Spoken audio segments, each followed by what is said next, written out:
So you might have spent a little bit of time in Seoul, maybe doing a mission with your best friend Sarah. You might have left a galactic star yard having obtained a few contraband items. How do you protect them from, say, a United Colonies ship scan? It's actually super easy to do pretty early on by attaching shielded cargo and a scan jammer to your ship. Head straight to the Red Mile on Parima 3, found in the Parima system by following the indicated star path on the map.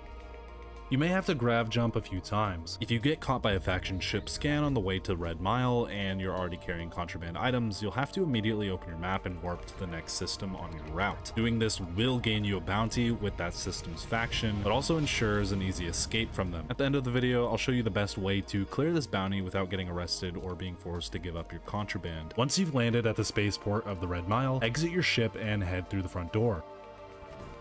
Walk through the building to the specific office and speak with Lon Anderson. What do you want? Yeah, sure. First, enter the ship builder mode and hover your cursor over this port right here. We're gonna press the attach button. In my case, it's the G key on PC. In the top right, we're gonna go to the equipment tab and add this scan jammer for 10% added protection to our contraband. Now go to the back side of the ship and hover over this cargo hold. I'm going to hit the delete key to remove it, and we're going to hover over this attachment port right here to replace it with a shielded cargo hold. Press the attach button, go to the top right, go to the cargo tab, and add this shielded option right here. It's going to increase our cargo to 400 points, just make sure whatever stored cargo you had before doing all of this doesn't exceed that amount. We're going to hit tab to exit, and it's going to ask us to confirm. This is all totally fine, it's just a warning in our case. Hit enter to accept and you're good to go. Method 2 involves the addition of ship length, mass, and of course costs more credits. The benefit of this method is that it gives a new look to your ship and gives you 220 additional storage space compared to method 1. It's going to cost you around 7,500 credits. For method 2, enter the shipbuilder once again. We're going to move the cockpit out of the way, and in the same port we're going to add the scan jammer.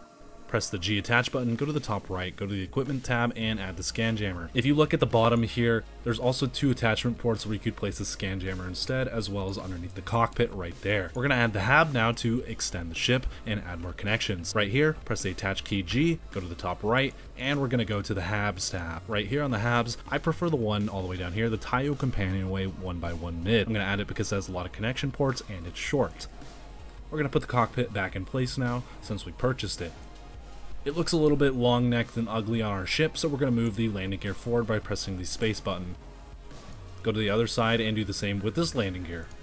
Now we have open ports on the side that we can add the shielded cargo. I'm going to press the attach key, go to the top right, we're going to go to the cargo tab, and I'm going to add the shielded cargo port right here. You may have other options if you've invested more into this game for your perks.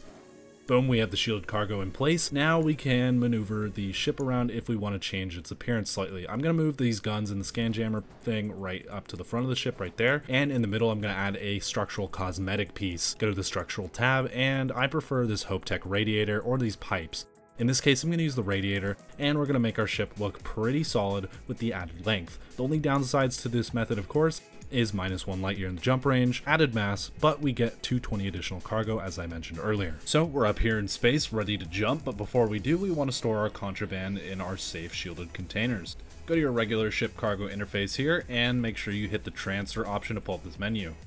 Make sure to select your inventory rather than the ship's inventory. Go all the way down to the All tab right here and scroll until you find your contraband items marked with yellow. In this case, I have 2 Aurora. I'm going to transfer it to my ship's inventory. It should be good now, and we should be ready to jump. This is Freestar Space. Please hold your current speed and heading while we scan you for contraband.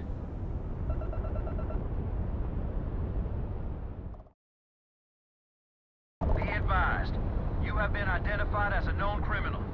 Respond immediately. Now I'll show you how I cleared this bounty with the Freestar Collective without getting arrested. If you do pass through one of the Freestar systems, jump as quickly as possible to the next system on your path before they can attack. In my case, I went through to the Alpha Centauri system controlled by the United Colonies. Alright, we're done. You're cleared to land at New Atlantis. After passing their scan, I landed at the spaceport. In New Atlantis, head straight from the spaceport where your ship is parked, pass through the security checkpoint, and go to the left to the viewport.